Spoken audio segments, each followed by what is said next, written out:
Now, the government foresees the achievement of the two-thirds gender rule in the next few months by taking radical measures from the party level, where each major leadership post would have the requirement of being deputized by the opposite gender. While presiding over the launch of the G7 caucus strategy in Nairobi, President William Ruto said that the quest for prosperity by the nation has been hampered by an inclusivity deficit, where the number of women in leadership positions has been compromised, even with concerted efforts through devolution. He has now emphasized that the need for affirmative action is quite important as a short-term solution to this menace.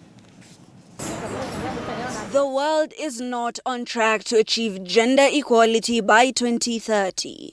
At the current rate, it will take about 140 years to achieve equal representation in leadership, 300 years to end child marriage, and about 286 years to close gaps in legal protection and remove discriminatory laws.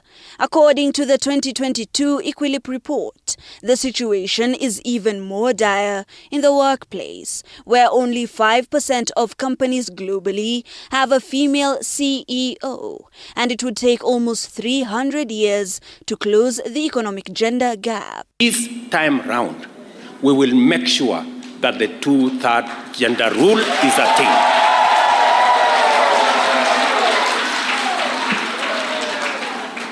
And the exercise that is going on in Parliament, the NADCO report, now includes what Aisha Juma and her team have been doing. And the commitment I made is that for the 290 seats, at the very minimum, we must have at least 1/3 being women.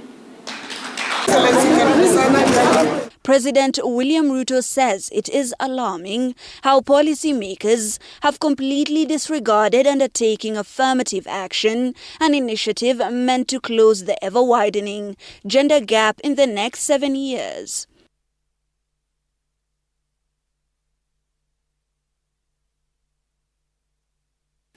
Your Excellency, Mr. President, sir, I applaud your efforts and commitment towards the inclusion of women in leadership, representation, and decision-making spaces in Kenya. Through your leadership, today, Kenya has the highest number of women governors since the promulgation of the 2010 Constitution. A truly inclusive economy would be at least twice as productive, meaning that we would have exceeded our most ambitious development projections long time ago.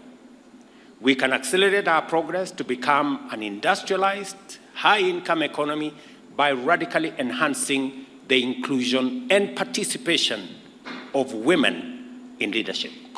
This as the two-thirds gender rule, which has oddly been disregarded by policymakers, takes center stage, with different leaders pointing accusing fingers on who might be responsible for the lack of initiative in its achievement. Hibak Said for TV 47.